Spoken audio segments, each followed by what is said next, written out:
Allez, j'espère que tu vas bien et que tu es en forme. Donc, je voulais juste te faire une petite vidéo de cette petite méthodologie que j'utilise au quotidien sur le S&P 500. Et aujourd'hui, en fait, on a un trade qui est super intéressant en deux contrats sur la session US. Donc, qui va ouvrir dans quelques minutes exactement parce qu'elle ouvre à 14h30 en ce moment en rapport avec le changement d'heure. Et il y a moyen de faire un très gros profit sur cette configuration. Alors là, ce qui va me plaire ici, c'est le changement de structure par rapport à cette petite accumulation en 8-9 range, donc là je suis en 9 range par rapport à la volatilité. Donc on a une impulsion, on a une belle divergence, regardez le delta qui est repassé nettement négatif avec un volume à 3052, ce qui est assez incroyable. Et en fait ici ce qui m'a plu c'est qu'on avait une zone ici, euh, une zone d'absorption, ok, qui a été détectée ici. Et sur cette zone d'absorption, en fait, on a fait on a créé ce qu'on appelle un séquençage d'ordre. Et je me suis dit, allez, pourquoi pas tester en fait cette zone de séquençage d'ordre. Désolé, j'ai Bookmap en fait à ma gauche qui me fait un bruit assez incroyable. Donc on va enlever le large alerte. Voilà. Et donc ici, le séquençage d'ordre qu'on a eu sur cette bougie, c'est un signal du footprint algo qui est généré automatiquement.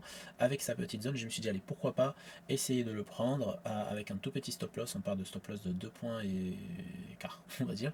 Ok, et pourquoi pas un gros take profit, vraiment un take profit sur le bas. On peut avoir une belle impulsion baissière. De toute façon, il y a pas mal de tensions en ce moment avec Trump concernant par exemple les taxes sur certains pays, surtout sur ceux qui vont acheter du pétrole au Venezuela, etc. Donc je suis pas mal informé de ce qui se passe. Donc il y a un peu de tension, donc ça devrait pas très bien se passer. Et en plus de ça, on a sur la ProSud ce qu'on appelle un beau déséquilibre sur des levels algorithmiques. Donc là, déviation à 1, RI Daily, on est vraiment passé au-dessus. On a créé en fait cette première impulsion qui casse le 8 range qu'on a vu tout à l'heure sur le graphique footprint, pardon.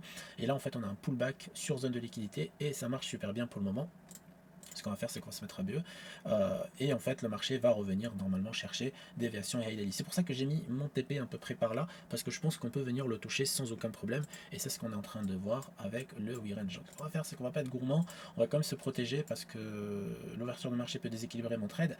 Et on verra ce que ça va donner, bien sûr, euh, tout à l'heure. Mais en tout cas, ça marche assez bien. Donc l'objectif, c'est de venir chercher cette zone de liquidité. Après, l'objectif encore plus gourmand, ça serait vraiment de revenir au moins sur le close US. J'y crois pas.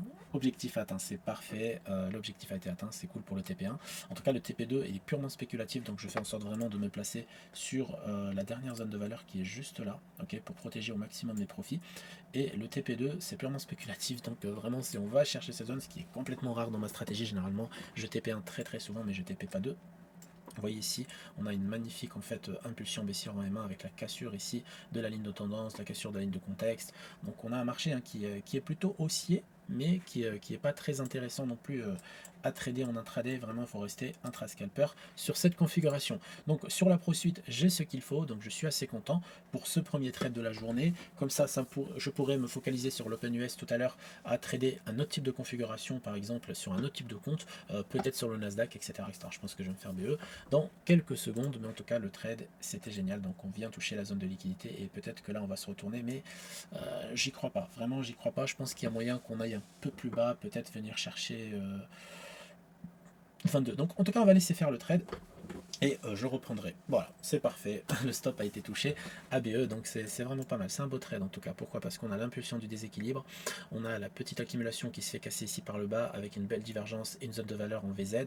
On a le séquençage d'ordre sur zone de liquidité. On a tout ce qu'il faut vraiment pour tenter, on va dire, une probabilité que le marché aille dans notre sens. Si ce genre de contenu t'a plu, n'hésite pas à mettre un petit like et un petit commentaire. Et pourquoi pas t'abonner et cliquer sur le lien en biographie pour rejoindre notre Telegram ou acquérir nos outils qui comportent une formation sur le footprint algo et une formation sur la ProSuite. Donc quand tu prends le pack, tu as vraiment toutes les explications de comment tout ça fonctionne et quel type de signal je trade, etc. etc.